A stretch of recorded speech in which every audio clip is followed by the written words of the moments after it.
आज हम बात करने वाले हैं वृंदा वैद से, जो हैं हब हॉपर ओरिजिनल सुखन की पॉडकास्टर। हम उनसे जानेंगे how to find your voice and words, यानी कि हाउ डू यू डिसाइड कि आपका पॉडकास्ट किस चीज के बारे में होना चाहिए और स्क्रिप्ट कैसे किया जाए। To start with knowing your journey. Okay. तो पहले तो मैं शुरू इस बात से करना चाहती हूँ कि मेरा प्रोसेस ऑफ राइटिंग या मेरा प्रोसेस ऑफ क्रिएटिंग बहुत अलग है, क्योंकि I feel that because we are so आदि, यानी कि we so habitual of being a part of a system that's given to us, मतलब जो हमें थाली में परोसा जाता है, तो हमें बहुत सारी plus minus addition subtraction multiplication करने की परमिशन ही नहीं मिलती है। And as a creative individual मुझे लगता है कि सबसे बड़ी चीज आपको वो करनी चाहिए। You should sort of enforce it on your self and hence enforce it on people around you. तो मेरा प्रोसेस ऑफ राइटिंग जो है वो बहुत डिफरेंट इसलिए भी है क्योंकि मैं ऐसी हूँ कि मेरी 7 जो है हाथ हैं, और वो सातों हाथ जो है वो अलग अलग मजदारों में बटे हुए हैं। Because like I do screenplays for films, then I do poetry, then I do lyric writing, then I do podcasting which is like a completely different domain altogether. तो मुझे ऐसा लगता है कि मुझे in a sense creative block as such कभी experience नहीं हुआ, maybe because I have never had the luxury of it, और maybe because I am to stimulated by what is around me. मुझे I would rather want to go with the latter, because कभी कभी ऐसे होता है कि इंसान को ब्लॉक का मतलब क्या होता है, ब्लॉकेज का मतलब क्या होता है। जब for example if a blockage happens in one of our nerves, तो क्या होता है कि भाई एक जगह खत्म हो गई वो चीज, वहां पर फिर इकट्ठा होता जा रहा है जो भी उसके बाद आता जा रहा है। वो तब हो सकता है जब आप अपने कान, अपनी आंखें, अपनी नाक, अपने सारे बेसिकली जो सारे आपके सेंसरी ऑर्गन्स हैं वो बंद कर दें एक तरीके से, और जो कि बाय डिफॉल्ट बंद होके आते हैं। नाउ दैट बंद इज मेटाफोरिकल, ऐसा नहीं है कि आपका नाक बंद हुआ है। It means that you're not basically never educated to sort of put them to your use.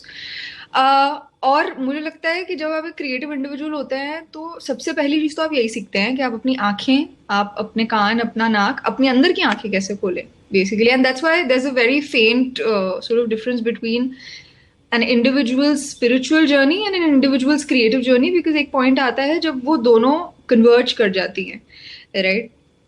तो मुझे आज तक मतलब क्रिएटिव ब्लॉक कभी एक्सपीरियंस नहीं हुआ है, and it's not very super natural, but शायद इसलिए ही क्योंकि मैं हर चीज की इंस्पिरेशन, मोटिवेशन अपने आसपास ही ढूंढती हूँ। जैसे फॉर एग्जाम्पल, मैं एग्जाम्पल देती हूँ अभी एक, कि अभी मैं why I got late for this meeting is because I had gone to the post office to post something.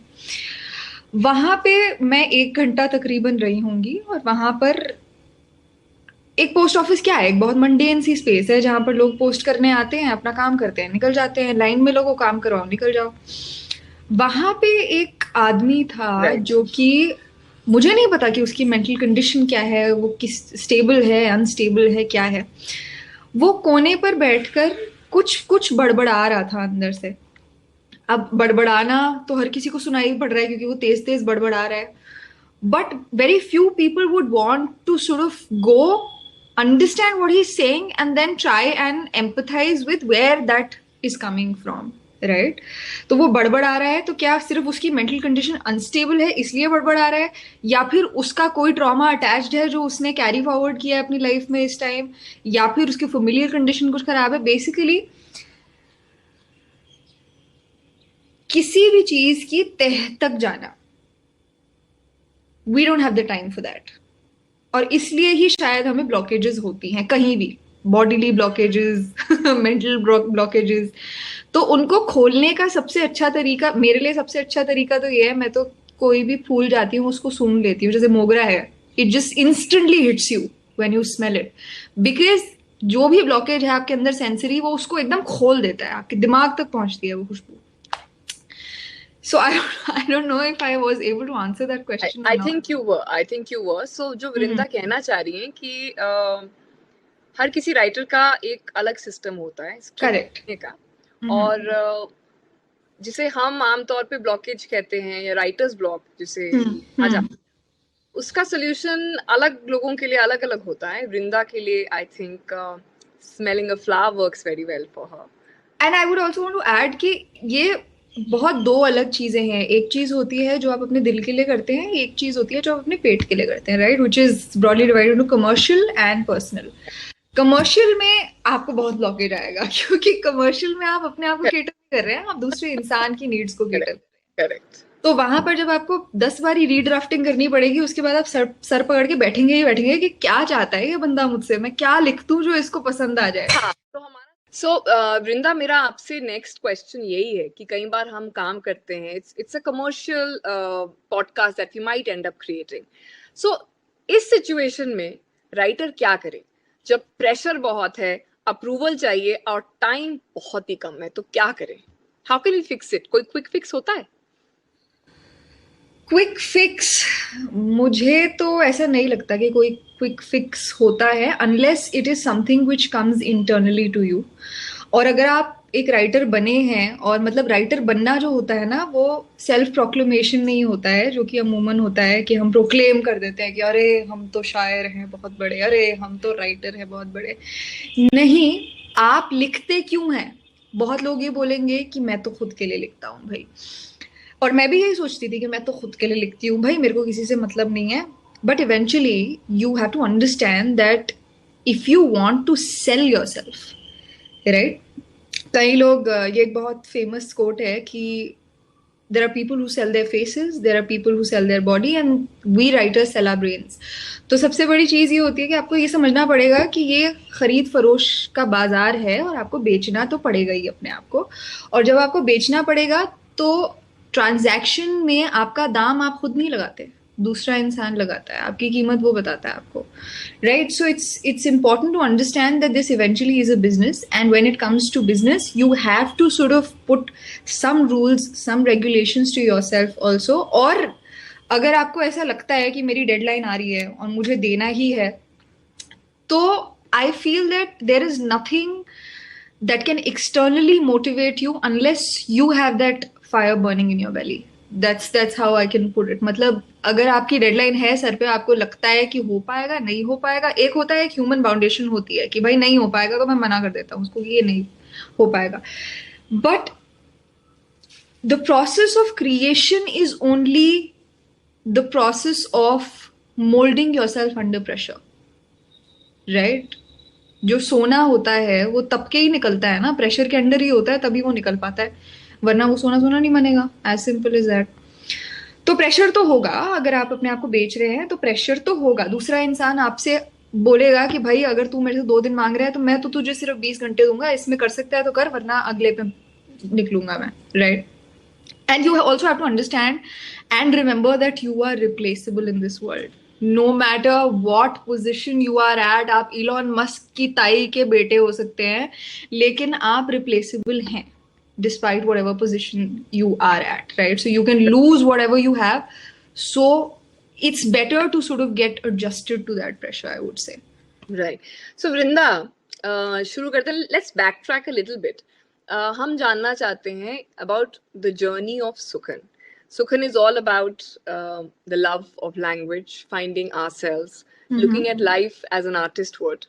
So आपका ये जो podcast and the theme for it is very different. It's not the usual, a common denominator. So, how did you decide to do this? And how does anyone decide कि मेरा, starting a podcast is much like getting a tattoo. करना तो हम सब चाहते हैं, लेकिन क्या गुंदवाएं समझ में नहीं आता. मैं 10 साल से टैटू करवाना चाहती हूँ, and the reason I don't have it is मुझे समझ ही नहीं आता यार टैटू होना क्या चाहिए, किस चीज का. तो प्लीज बताइए everyone who's watching in, how do you decide कि आपका podcast किस चीज के बारे में होना चाहिए, and how did you decide to take a stand and start Sukhan, which is so different? Okay, so I think let's begin with Sukhan, and then probably I can diverge into something else. तो ये हुआ था, I think it was 2019 when I was sitting with a very dear friend of mine, जिसका बहुत एक famous podcast है जिसका नाम है बातें. It's owned by Chhaya Dabas, who is a very close friend of mine. So she had entered the podcasting domain, और उस वक्त पॉडकास्ट बहुत नया था इंडिया में. मतलब किसी को पता ही नहीं होता था कि पॉडकास्ट असल में है क्या. उस वक्त I personally was going through a very low phase because I was diagnosed with clinical anxiety and stuff was happening in my life which was not going according to me. और उस वक्त मुझे लगता है कि as a means of sort of giving me a way forward, Chhaya took me to Hubhopper office. और वहाँ पर वो बैठी मेरे साथ, और वहाँ पर I think there was Nishant and there was Lanu from the team. और उन्होंने मुझसे पूछा कि what do you want to do, like अगर कल को आपको पॉडकास्ट अगर बनाना पड़े, मान लो किसी ने बोला बनाना है, तो आप क्या करोगे. तो मुझसे पहले तो छाया ने ही बोल दिया कि भाई इसको कुछ नहीं आता, इसको शायरी आती है, बस वही करेगी और कुछ नहीं कर सकती है. तो so then that was like it was like a little seed in my mind कि भाई मतलब उसने बोया था ये बीज कि हाँ कुछ हो सकता है, बट पता नहीं क्या होगा, क्योंकि पता नहीं है कि कैसे करना है. तो so then with that idea I came back home. Then I spoke to my father and मैंने उनको बोला कि ऐसे ऐसे ऐसे बात हुई है मेरी आज, और मैं करना चाहती हूँ, और वो लोग भी मेरे साथ कोलैबोरेट करना चाहते हैं, तो मैं नाम क्या रखूँ इस चीज़ का. और मुझे उनको एक्सप्लेन करने की ज़रूरत नहीं है, क्योंकि उनको पता है कि मतलब मैं क्या मेरा इंटरेस्ट है, बिकॉज उनका भी सेम ही इंटरेस्ट है, उन्हीं से ही मुझे मिला है. तो उन्होंने सजेस्ट किए थे, मुझे लगता है 2-3 नाम सजेस्ट किए थे. And it's very funny that you are talking about a tattoo, because Sukhan and the tattoo that I have which is this, ये दोनों के नाम उन्होंने ही डिसाइड किए थे कि भाई तुम टैटू करा लो और ये तुम अपने पॉडकास्ट का नाम लिख लो.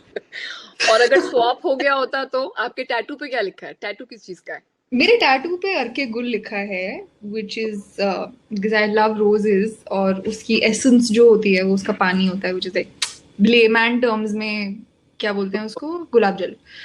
गुलाब जल होता है अर्के गुल, but it's because it's the most purest extract out of a rose. तो ये चेंज नहीं हो सकता था. It works very well interchangeably. Yeah, of course it does. And then eventually my workshop became Arke Zaban, which came from my tattoo. So basically everything Fair. is just, it's on my body, it's inside me, so all of that is there. Very Sufi. हाँ मतलब कह सकते हैं एक तरीके से, because the biggest canvas that you have is yourself and not a paper or not a wall, anything. Right. So yeah, getting back to where I was, कि भाई उन्होंने मुझे 2 बताए और मुझे नाम बड़ा अच्छा लगा सुखन. और पहले तो मैं बोल रही थी सुखन सुखन सुखन, मेरे फादर ने बोला सुखन नहीं होता, सुखन नुक्ता लगाओ नीचे, तुम पॉडकास्ट कैसे करोगी अगर तुम्हें ये नहीं पता था. So that was also a way of educating me in trying and understand what I want to do. और मैं नहीं चाहती थी कि मैं इसको शायरी बेस्ड बनाऊं, क्योंकि I was all of 22 years old then. और मतलब 22 साल की लड़की तुम्हें कसीदे पढ़ा रही है ऐसे, तो मतलब it doesn't make sense, because I personally 22 years में आप क्या सीख लोगे जिंदगी के बारे में, you have a whole life ahead of yourself. तो इसलिए मैंने सोचा कि मुझे बहुत रैंडम ख्याल रात को आते हैं जिनके बारे में मैं बहुत सोचती हूँ, और मैं कभी कभी लिखती भी हूँ उनके बारे में, तो why not I speak about or talk about them, and they can be very abstract. बहुत ही मतलब लोग कहेंगे पता नहीं आसमान में से कौन सी चीज ये कुरेद कर नीचे बात कर रही है उसके बारे में.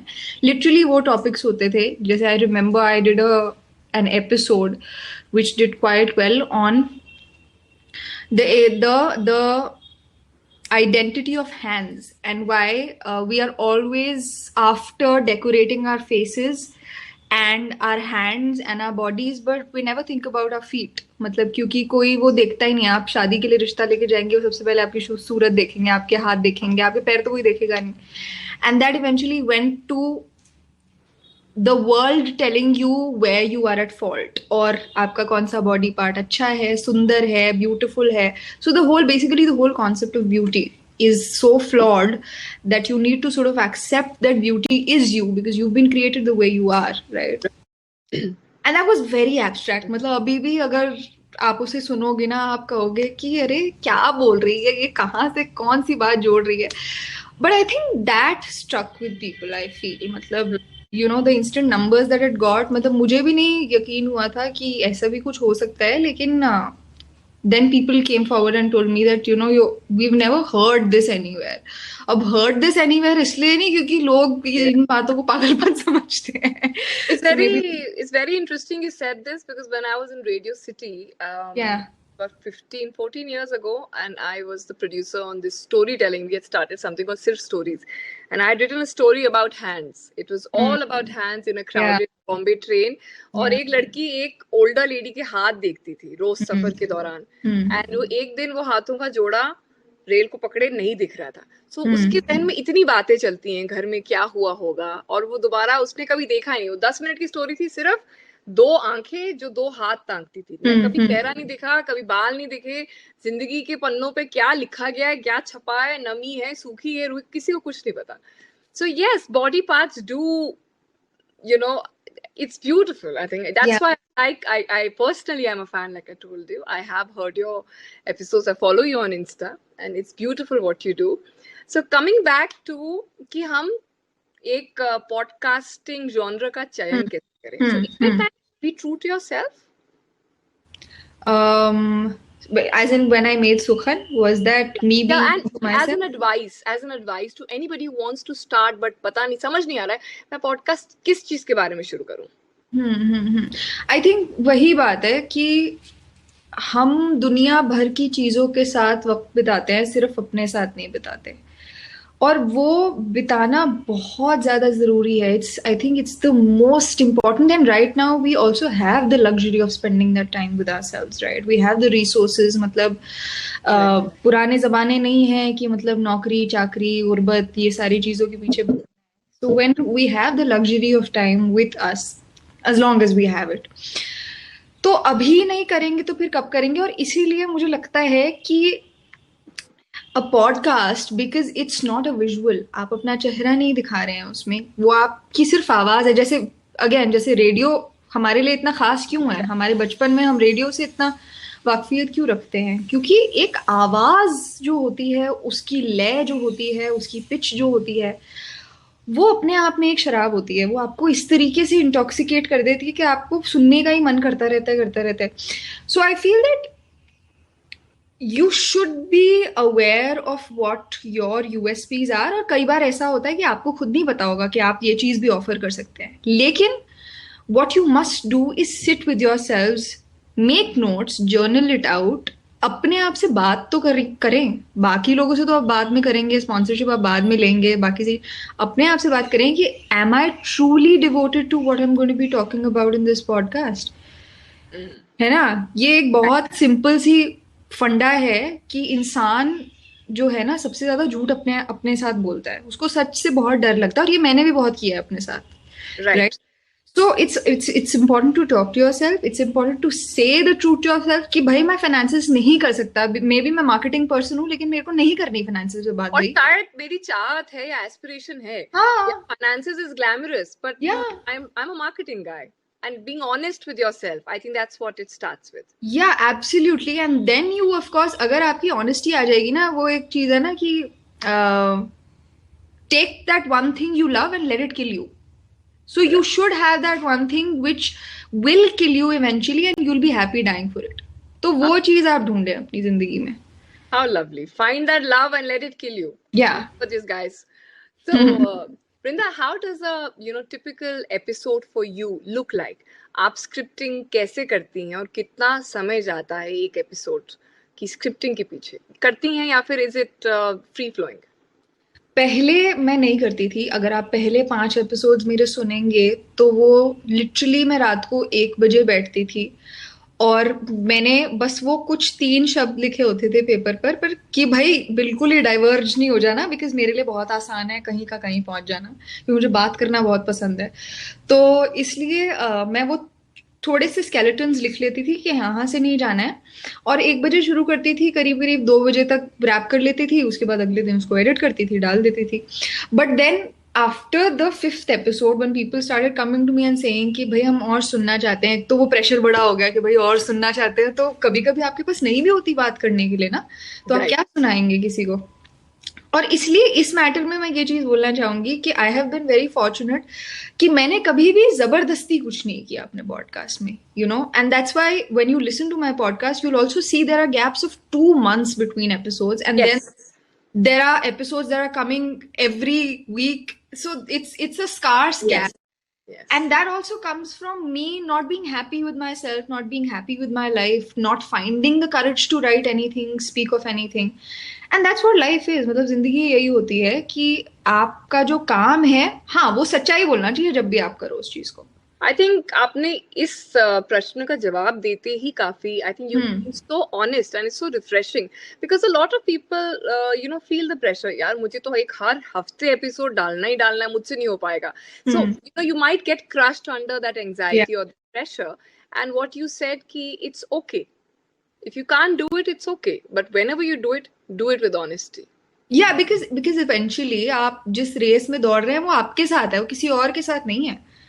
Right. And it's very easy to get carried ahead also, I must tell you, कि मतलब जब मैं अपने fellow podcasters को देखती थी, why is Sukhan just Sukhan and not on a Spotify exclusive or not on Audible exclusive, although I'm planning to do that also, but now that I've gained some knowledge about it, of course I can do it.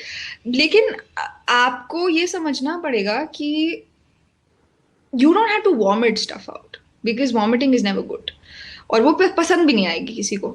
So just no कि आपका इस वक्त मेरा मन कर रहा है कि मैं इसकी लज्जत उठाऊं, इस बात के बारे में ज्यादा सोचूं, और तब आप उसके बारे में बात करें. Right? I think the risk that we're running right now is that we have more speakers than listeners. Yes, unfortunately. I agree. I absolutely agree. Everybody wants to speak. So मतलब बैलेंस होना चाहिए. मैं ये नहीं बोल रही कि आप बोलिए मत, बोलना जरूरी है. But yeah. तो कभी ऐसा हुआ आपके साथ कि आपकी कोई स्पॉन्सरशिप कमिटमेंट थी या कोई मतलब whatever, there was a commercial commitment, professional commitment, and you got stuck, and how did you come out of it? I think it's been very recent because you know I have been juggling with on ground writing for the past 2 years. कि podcast literally मैं बता रही हूँ, एक तो आपका नाम बहुत खूबसूरत है, दूसरी चीज ये कि it was almost like a baby to me. तो जब आपका बच्चा होता है तो आप अपने हिसाब से उसके साथ खेलते हैं, कभी उसके साथ प्यार करते हैं, कभी छोड़ देते हैं उसको. तो पॉडकास्ट मैंने ऐसे ही रखा अपना. पहले 2 साल मैंने देखा कि भाई क्या बन रहा है इस चीज का, does it have the potential. जब मुझे अभी रिसेंटली समझ आया कि हाँ मतलब लोग सुन रहे हैं इसको, तो क्यों ना उनको और चीजें दी जाए, तो मैंने एक्सपेरिमेंट करना थोड़ा सा शुरू किया. और अभी रिसेंटली हाल ही में मेरी first sort of cycle of sponsorship, regular sponsorship खत्म हुई है, जो कि with this brand called slay coffee. It was a coffee. And उनके साथ मेरा ऑब्लिगेशन था कि मुझे हर हफ्ते एक एपिसोड डालना था. And frankly I did get stuck at a point because simultaneously I had to submit 2 film scripts, और बहुत कुछ करना है ना, बहुत मुश्किल हो जाता है आपके लिए कि इसको भी खाना परोसना है, इसको भी यहाँ पे भी देना है, फिर आप क्या करोगे अपने लिए. तो उस वक्त मैं लिटरली बता रही हूँ कि मैंने 2 दिन सिर्फ सोचा कि मैं क्या करूँ. मुझे अगले हफ्ते देना है एपिसोड उनको, मुझे एडिटर को अगले 2 दिन में एपिसोड देना है, मुझे रिकॉर्डिंग का टाइम नहीं मिल रहा है, तो मैं क्या करूँ.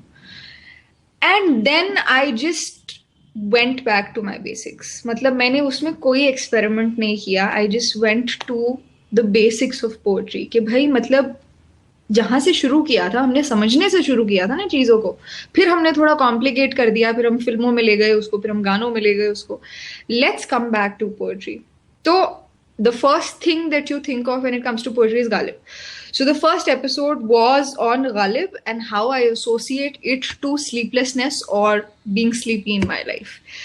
Second episode was with this very good friend of mine जो कि बहुत अच्छा पॉडकास्ट एक चलाते हैं, तो उनके साथ मेरा बड़ा मन था बात करने का, तो मैंने उनके साथ बात करी और वो एपिसोड उसमें से निकला. थर्ड एपिसोड वाज विद मेरी एक महफिल कलेक्टिव है जो कि हमने फाउंड किया, जो कि हमने बनाया था, मोहब्बत करने वाले. उनके जो सिंगर हैं उनसे मैंने मोहब्बत करने वाले के बारे में बात करी, मतलब हमारी महफिल के बारे में या जो गजल है उसके बारे में. तो लास्ट एपिसोड में चाहती थी कि मैं कुछ आए दाएं बाएं ना करूं, मैं प्योर खालिस तरीके से अपना लिखा हुआ सुनाऊं, because I had through that time I had written something which was on the emotion of being discouraged and disappointed. और मुझे लगता है कि ये तो हर जमाने में ही लागू होती है ये चीज कि डिसअपॉइंटमेंट डिस्करेजमेंट से कैसे लड़ना है और जमाने से कैसे लड़ना है एक तरीके से. So I have a very brilliant editor on board और उनके साथ में बहुत कुछ मतलब क्योंकि उनका तालमेल मेरा और उनका बहुत अच्छा है तो हम कुछ मतलब अच्छा ही उसमें से बना लेते हैं पता नहीं किस तरीके से. Although podcasting as a discipline or as a field is there should be very less editing involved with it and it should be very natural, but in some episodes I treat them as performances. तो इसलिए मैं कई episodes में उसको as something which you can hear for posterity वाले तरीके से करती हूँ और कई episodes में बिल्कुल raw रखती हूँ, कोई उसमें वो नहीं होता. So that was like a commitment. तो हाँ ऐसा होता है कभी कभी कि हाँ ये ब्लॉकेज जरूर होती है जब आपके पास स्पॉन्सरशिप होती है लेकिन आपके पास आइडियाज बहुत कम आते हैं आपको उस वक्त. So that is there, but I think you will find a way out of it if you are totally committed to what you're doing and you've thought it out कि भाई हाँ मुझे यही करना है. तो बहुत एवेन्यूज होते हैं उसके. शायद दोस्तों से बात करके कोई आइडिया आ जाए. बिल्कुल. दोस्तों क्या मतलब अपने आसपास की जिंदगी आप देखिए ना, आप अपने घर में बैठे हुए हैं, घर में कितना कुछ स्टिम्युलेटिंग चल रहा है आपके. आप किसी से बात कर रहे हैं, आप किसी से बात नहीं कर रहे हैं तो क्यों नहीं कर रहे हैं, आपके अंदर क्या उबल रहा है कि आप बात नहीं कर रहे हैं. So all of these things ये सब मोटिवेशन इंस्पिरेशन होती है. इंस्पिरेशन कभी भी जरूरी नहीं है कि अच्छी ही हो, नहीं भाई हम ह्यूमन है. To err is human and to forgive is divine. तो इंस्पिरेशन टॉयलेट पे भी आ सकती है. सबसे ज्यादा वही आती है. It is a fact. गौर फरमाइए. It is a fact. मतलब ये क्यों हमने बात नहीं करी हुई इसके बारे में मुझे ये समझ नहीं आता, लेकिन टॉयलेट में हम अपने साथ सबसे ज्यादा टाइम बिताते हैं. अब तो वहां भी फोन आ गया, मैं तो छोड़ के जाती हूँ फोन बाहर ताकि कुछ तो ये चले. तो in the shower, in the toilet, it's all there. Right. तो सब्जी खरीदते हुए, कभी फूल को सूंघते हुए, टॉयलेट में बैठे हुए, या फिर रात को सोने से पहले तो इंस्पिरेशन और आइडियाज तो कभी भी आ सकते हैं. बिल्कुल कभी भी आ सकते हैं, प्रोवाइडेड आप थोड़ा सा इंस्टाग्राम से दूर रहें. थोड़ा सा मतलब इंस्टाग्राम को लॉक कर दें कि भाई 3 घंटे चलाना है, उसके बाद नहीं चलाना, because that is the real blockage. क्योंकि आप वहां पर अपना दिमाग ब्लॉक कर रहे हैं क्योंकि आप कुछ सोच ही नहीं रहे हैं, आप दूसरों की सोची हुई चीजें देख रहे हैं. Right. So my question to you, next question, Vrinda, कि how important is it to be disciplined as a podcaster? That's a very interesting question because it's very subjective. The answer is going to be very subjective. Discipline, साधना, तपस्या, ये सब चीजें जो होती है हर इंसान के लिए अलग होती हैं. अब हम उन जमानों में तो जीते नहीं है कि हम एक उससे आ रहे हैं, घराने से आ रहे हैं तो रोज 16 घंटे रियाज करना ही करना है या 16 घंटे अपना काम करना ही करना है. नहीं, we have a lot of other things to do also. लेकिन इसका मतलब ये नहीं है कि आप अपना रियाज छोड़ दें. That is definitely not happening. रियाज नॉट इन द सेंस कि आपको सिंगर होने की जरूरत. रियाज मतलब आप जो भी डिसिप्लिन फॉलो करते हैं या जिस भी आर्ट फॉर्म में हैं, राइट, उसका बहुत जरूरी है रियाज करना. एंड डज नॉट मीन आपको रोज बैठ के लिखना ही है. No, just read, just stimulate your mind enough कि आपको नए आइडियाज आए, नए ना भी आए, पुराने आइडियाज पे थोड़ा सा ड्वेल कीजिए. बिकॉज आइडियाज, एज ये मेरी एक बहुत अच्छी दोस्त है, उसने मुझे ये बोला था कि ideas and thoughts are never original, never, because they have always been thought by someone else maybe 1000 years ago, 100 years ago. इसलिए हम इंसान है ना, क्योंकि हम कितना जो भी एक्सपीरियंस करते हैं वो एक्सक्लूसिव नहीं है. वो 10,000 साल पहले बहुत लोगों ने एक्सपीरियंस किया और होएगा, आगे होगा, हो रहा है और होएगा. बिल्कुल आगे भी होगा. So it's a constant cyclical motion that keeps happening. और आपको पूरे तरीके से तो आप नहीं तोड़ सकते उसको, लेकिन हाँ आपके लिए क्या जरूरी है आप उन ख्यालों पर ज्यादा गौर फरमा सकते हैं. तो इसलिए आई वुड से कि डिसिप्लिन बहुत जरूरी है, पर वो डिसिप्लिन आप अपना खुद बनाइए, अपना टाइम टेबल खुद बनाइए. ये नहीं कि आपको डंडे मार के बोला जा रहा है कि 3 घंटे करना पढ़ना ही है, लिखना ही है. I think that is why the education system in our country is also so flawed, क्योंकि हमें अपना डिसिप्लिन खुद बनाने का मौका नहीं दिया जाता और इसीलिए हम डिसाइपल बन नहीं पाते हैं, राइट. वरना हम सब में काबिलियत है वो साधना करने की, वो तपस्या करने की, not to go on a Himalaya and do that तपस्या, sit at your own place and just do it. Right, right. So discipline is important, yeah. It is important. I agree, and it's very very interesting. I think ये एक sort of validation हो जाती है कि हर किसी की like everyone's journey is different. You might be, you know, हम सब घर से सब्जी खरीदने जाएं, सब्जी मंडी से घर वापस आते हैं, कोई पैदल आता है, कोई लिफ्ट लेके किसी के साथ स्कूटर पे आता है, कोई बस में आता है, कोई वहां से घूम के दोस्त से मिलके आता है. So it is the journey which is important, और Yeah. खुद तय करें कि आपको अपना डिसिप्लिन कैसे बनाना है. Absolutely, absolutely, and not be bogged down by people who say, अरे तूने मतलब 2 हफ्ते से एपिसोड ही नहीं निकाला, क्या कर रही है तू, अपने एनालिटिक्स के साथ तू फक कर, अपने एनालिटिक्स के साथ तू बेकार कर रही है सारा सब कुछ. But it's fine. I am not feeling it right now. Why will I do it? It's fine. But आपको काम करना है उसके ऊपर. ये नहीं है कि आपका 6 महीने वो पड़ा हुआ है, आप कुछ सोच ही नहीं रहे हैं उसके ऊपर. It's going to be dead after a point and you will not be able to recover it. Right? So to have a fine balance of thinking it as a business while also being devoted to it as your guru, as your mentor. वो कहते हैं ना, that's a very very famous book on how to find your ikigai. कि Yeah. चक्के जो बनाते हैं और जो चक्के के बीच में जहाँ ओवरलैप होता है, आप क्या कर सकते हैं, आपको क्या खुशी देता है, और आप you know there are 4 things like those. Yeah. What Yeah. pay you, or I Yeah. think that balance is very important. I have one last question, Vrinda, for you. कि आपने बहुत सारे episodes किए हैं अभी. Some episodes have been all about your thoughts. Some episodes have been with people, जहाँ आप interview कर रहे हैं. तो 2 formats हो गए roughly, we can say. You know, you are the only person, the narrator, and well, the only person there, and where you are somebody who's interviewing. तो जब आप और आपने कहा कि अब आप अपना एक इंटरव्यू, जब आप अपना एपिसोड करती हैं, पहले नहीं स्क्रिप्ट करते थे, लेकिन अब आप थोड़ा सा फॉर्मेट करने लगी. बट या सो जब आप एक इंटरव्यू कर रहे हैं, तब उसकी स्क्रिप्टिंग का कोई प्रोसेस होता है? That's why I say that I never interview people. I always talk to them. मैं उनसे स्क्रिप्ट पर लिखे हुए सवाल नहीं देती because I'm not a journalist. I am a humanist. I am a conversationalist. और उन दोनों चीज़ों में बहुत फ़र्क है, क्योंकि अगर आप एक स्क्रिप्ट देंगे एक इंसान को, वो पहले से सवाल पढ़ के रखेगा, वो पहले से जवाब बना के रखेगा. नहीं, अपनी इंटरव्यू के लिए मुझे इस दिशा में मुझे बातचीत को लेके जाना है. हाँ बिल्कुल, वो तो होगा. बिल्कुल, वो तो होता ही है कि कहाँ से आपको शुरू करना है, कहाँ तक कितनी पिच पर लेकर जाना है, कहाँ से आपको नीचे लाना है, वो सब कुछ तो सोचना ही पड़ता है. बट वो I am just saying that वो जो चीजें होती हैं वो इतनी ट्रिकी नहीं होती हैं. Basically they are almost like a feather. So I tickle people with that feather and then eventually stuff comes out. तो इंटरव्यू तो मैं नहीं बोलूंगी इस चीज को, क्योंकि मैंने इंटरव्यूइंग भी बहुत करी हुई है. जब मैं ह्यूमंस ऑफ बॉम्बे के साथ काम करती थी, मैं इंटरव्यूइंग करती थी, क्योंकि मुझे सवाल दिए जाते थे उस वक्त पूछने के लिए. बट अभी मैं नहीं, जैसे for example I am planning something on Sukhan in the next few months, और it's on the same grounds of having conversations or speaking to people. तो उसमें भी मैंने बहुत ब्रेनस्टॉर्मिंग की कि मैं क्या बात करूं. मतलब बातें तो कहाँ कितनी हो सकती हैं, कहाँ तक जा सकती हैं, लेकिन एक अपना मैदान ढूंढना बहुत जरूरी है जहां पर और लोग ना गए हों और आप उन्हें लेकर जाना चाहते हो. राइट?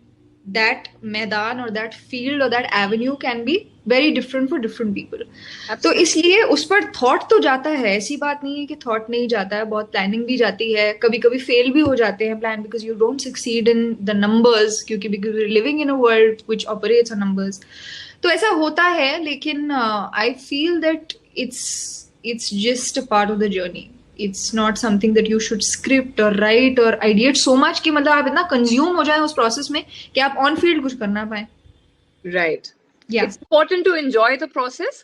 Yeah. लेकिन साथ में थोड़ा सा मापदंड जरूरी है of the direction. Just to be aware of the direction.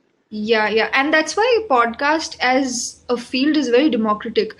क्योंकि आप किसी से भी बात कर रहे हो, आप सेलिब्रिटी से बात कर रहे हो, आप किसी एक आम इंसान से, एक तो ये आम और खास का बड़ा लोचा है कि कौन आम है कौन खास है. एवरीबडी स्पेशल, सब खास होते हैं. और बात इवेंचुअली यही होती है कि don't treat you interviewing a celebrity or you interviewing a general person. Just treat yourself as a conversationist who wants to have a good conversation with the other person, despite the fact कि उसकी कोई भी position हो इस दुनिया में. क्योंकि position जो होती है वो दुनिया बनाती है, आपके अंदर नहीं होती वो position. So yeah, and have that bloody humility in you कि भाई मतलब आप कितने भी अच्छे बड़े इंसान से और उसके बाद कितनी बड़ी स्पॉन्सरशिप आपको मिल जाए, but that's not the aim of podcasting. Podcasting का एम ये नहीं है कि आप करोड़ों बनाएं अपने पॉडकास्ट से. At least that's what I think, because I am from that field and niche. मुझे ऐसा लगता है कि द सिंपल जेन्युइन जो एक उसका खालिस इमोशन होता है टू टॉक टू समवन, जैसे पहले होता था कि हम गांव कस्बों में बात किसी से करते थे तो किसी मतलब के लिए नहीं करते थे हम बात किसी से, हम जेन्युइनली इसलिए करते थे क्योंकि हम उनसे बात करना चाहते थे, वो हमसे बात करना चाहते. So I think that is slowly being lost unfortunately. मैं ये भी बोलना चाहूंगी, मुझे जहां दिखता है ना कि लोग मतलब के लिए बात कर रहे हैं, करनी भी पड़ती है लेकिन मत करो, is what I would say. Just and that's exactly why you are making a podcast also ना, कि आप पॉडकास्ट क्या पैसा कमाने के लिए बना रहे हैं? अगर पैसा कमाने के लिए बना रहे हैं तो भाई मत बनाइए, क्योंकि अभी वो पैसा है नहीं इंडिया में पॉडकास्टिंग में प्रेजेंटली. यूट्यूब पर जाइए, आप वहां पर करिए. But if you are genuinely wanting to start a podcast only because you want to talk to someone, be true to that thing, is what I would say. All right. I think it's a lot of beautifully put insights driven by your experience. And it was absolutely wonderful talking to you, Vrinda. Thank you. So much for your time. And we are looking forward to everything that you do. Thank you. Thank you so much. Thank you so much. And I'm also looking forward to giving something of quality to everybody who tunes into the podcast, not just my podcast, but sort of every other platform also. And for everybody who wants to start a podcast also, जैसे मैं reiterate तो नहीं करना चाहूंगी, but just know कि आपके अंदर एक सत्य है, एक झूठ है, झूठ के साथ मत जाओ, सच के साथ जाओ, और उसके बाद सच के साथ जाओगे तो इवेंचुअली कुछ बड़ा ही खड़ा कर पाओगे अपने लिए. That's all I would want to say. Thank you. And हम इस पे जरूर अमल करेंगे. Thank you very very much. Pleasure talking to you. Bye. Thank you.